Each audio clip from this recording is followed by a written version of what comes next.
Friends, welcome to மூன்று முடிச்சு promo. இன்னைக்கு நம்ம மூன்று முடிச்சு சீரியல்ல என்ன விறுவிறுப்பான விஷயம் அப்படின்னு பார்க்கறதுக்கு முன்னாடி நம்ம சேனலை சப்ஸ்கிரைப் பண்ணலை அப்படின்னா மறக்காம சப்ஸ்கிரைப் பண்ணிக்கோங்க. இப்போ வாங்க அந்த விறுவிறுப்பான விஷயம் அப்படின்னு சொல்லிட்டு பார்த்துடலாம்.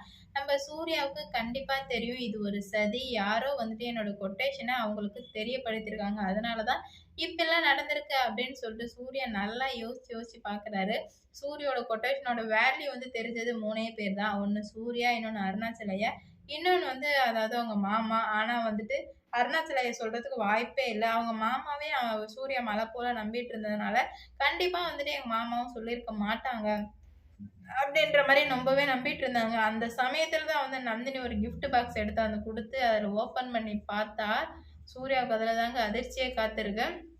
இந்த மாரி மிஸ்டர் அசோகன் சார் எங்களுக்கு ஹெல்ப் பண்ணதுக்கு ரொம்பவே நன்றி அப்படின்னு சொல்லிட்டு அதில தங்க காசா இருக்கும். அத பார்த்ததுமே வந்துட்டு மாதவிக்கும், அசோகனுக்கும் அல்ல உட்டுருச்சு. ஐய்யய்யோ! வசமா மாட்டிக்கிட்டோமே அப்படின்னு சொல்லிட்டு சொல்லும்போது, சூர்யா வந்து இப்ப தான் ஒரு துரோகத்த பார்க்குறாரு. நான் இவ்வளோ நாள் குடி குடின்னு யார்கிட்டயும் பேசாம போகாம இருந்தாரு. ஆனா இந்த துரோகத்த அவரால ஏத்துக்கவே முடியாதனால அசோகன போட்டு அடி அடின்னு அடிக்கிறாங்க.